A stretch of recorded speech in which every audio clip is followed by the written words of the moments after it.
Hey, even if your team didn't show up, I do. Welcome to the Browns halftime report with the score Miami 3,416 and the Browns 7. This team is just way better than Cleveland. I mean, it's time we just acknowledge it. Players aren't any good. The coaches aren't any good. They're demoralized. They have no life. They have no plan. And to make matters worse, I'm convinced, watching the beginning of this game, that there's a massive disciplinary problem on the Cleveland Browns to boot. Why else would you start the game without Myles Garrett or Clowney, who are coming off of, a bye week? Why would you start an entire defensive series when you were ahead 7-0 in the game? Why would you start that without those men playing at all on the entire drive? And the only thing I can think of, it happens on the same day that Perion Winfrey say bye-bye. I mean, they're done. They're through with him and his nightlife bullshit. And if you haven't heard about that, he's totally undisciplined, and the team has just said, you're not playing. And now all of a sudden, the first series, the two team leaders aren't playing. I'm convinced. The whole defense, everything about the defense is so pathetic, and the players are just not wanting to be there. And they're demoralized, and there's no energy. There's nobody trying to make plays. John Johnson letting people run by him. They put in a guy number 51 at the linebacker position, and honest to God, on like a 22-yard run, he didn't move to his left. He didn't move to the right. He didn't know where he was supposed to be on the field. He just didn't know. And this is the whole thing about this team. And yes, I see my buddy Lenny the Cow. Here he is. Yeah, Dedrick Wills is also. I think all these players will be better with another team. I think any player that comes to Cleveland will be less than what they could be with another team. That's what I'm telling you. And they're just not any good. And Miami is a real football team, and Tua is making tremendous timing throws. Even when the coverage is pretty good, he gets rid of the ball so quickly and accurately that there's nothing at all that the Browns could do. And there's nothing you could do for the whole organization. It's permanently broken. I keep telling you that week after week after week. And it's just like, springing leaks. You put your finger over one leak and then another leak takes over. I mean, it's bad. It's really, really bad. And no, that's not a fax machine in the background. I don't own a fax machine. Come on. I'm a high-tech cow. I'm just responding to some comments. We weren't prepared to play this game. I mean, coming off a bye week, this is the best we can do. I mean, and let's be honest, when Deshaun Watson gets in, he's going to be staring down the same tight ends and the same slow receivers, and he ain't going to be able to do anything different. Jeez. It's funny. That's a fax. If you're referring to the things behind me, they're sound machines for karaoke singing. So blow me. We're not, Double P, we're not equipped, period. It's not for shootouts. We can't play a ground game. They just came in and said, you're not going to run the ball against us. And we didn't. And now the running backs will be demoralized and the offensive line is beat up. Teller, his calf went again. And this is just what it is. And it is what it is. And I'm sorry, but D, you've tried my patience for too long. You're blocked. Here's the, and I'm going to start throwing down the band hammer.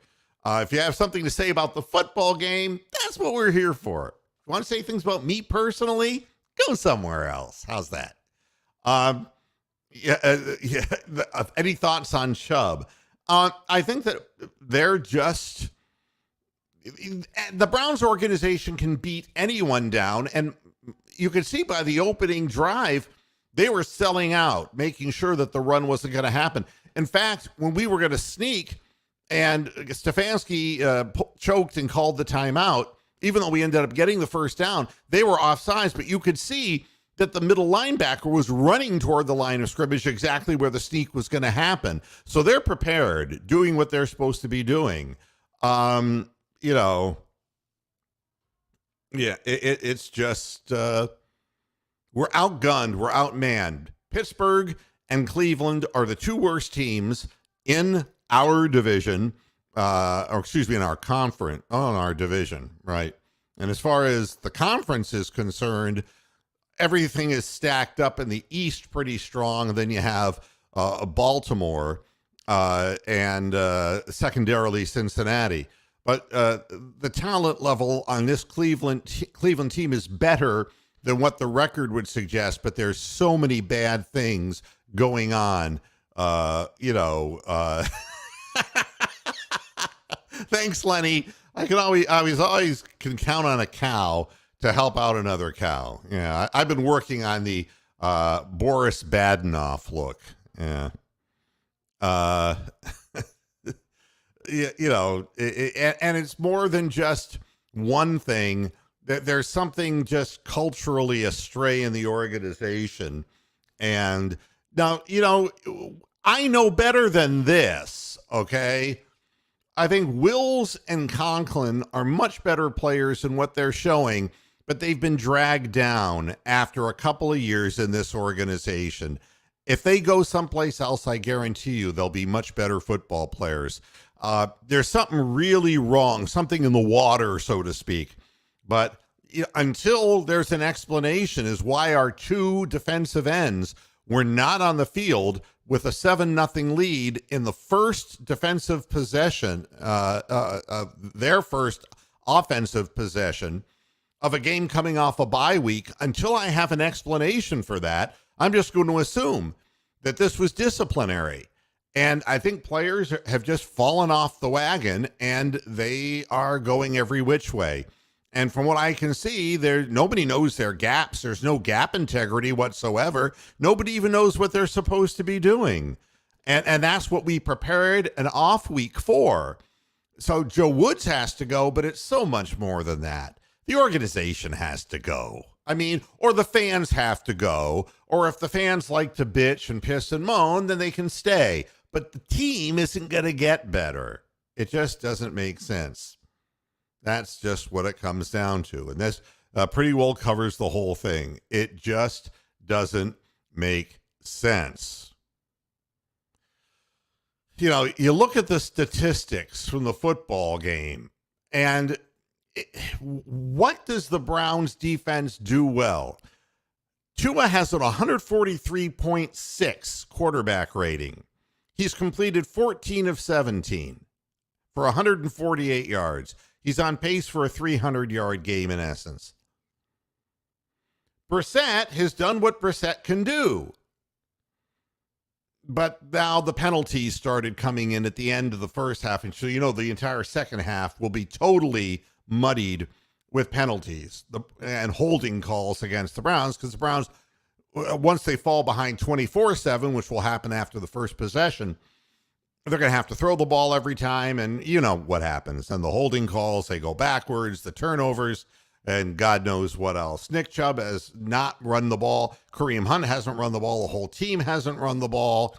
And they have run for 87 yards in the first half, and they just got tired of running, so they started throwing at the end of the first half. So what do you have? Donovan Peoples-Jones, the first big pass that led to our only touchdown was underthrown, but he had his man beat by about 4 yards.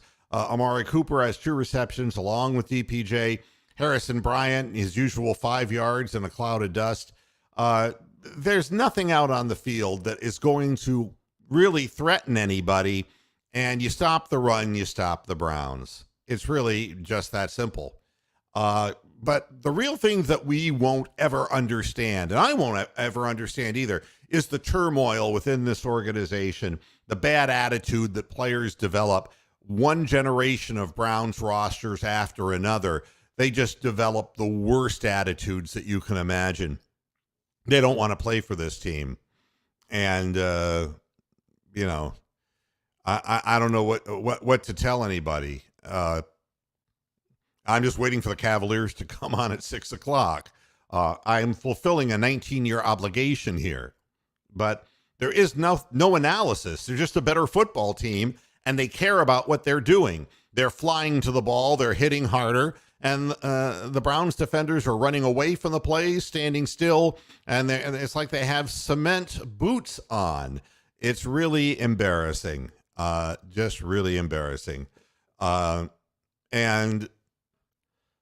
people wonder, and I think Coach Wilson brings up a good point before we get out of here. This is a good point. The scripted plays run well because that practice it over and over and over again, and that's why Brissett always looks good in the first quarter. But unfortunately, as the game progresses, adjustments are made, and we can't live on the forward pass. We have to have the running game, and it's just not there. And there's not going to be a comeback double P in this game. It's going to be 24/7 immediately in this, and they're going to give up. I guarantee you there will be a busted coverage that will be a long touchdown pass. These are all mental things, players who don't want to play for the Cleveland Browns. And, if you think it's hard on you as a fan, imagine having to live in that swamp every single day during a long 17-game season.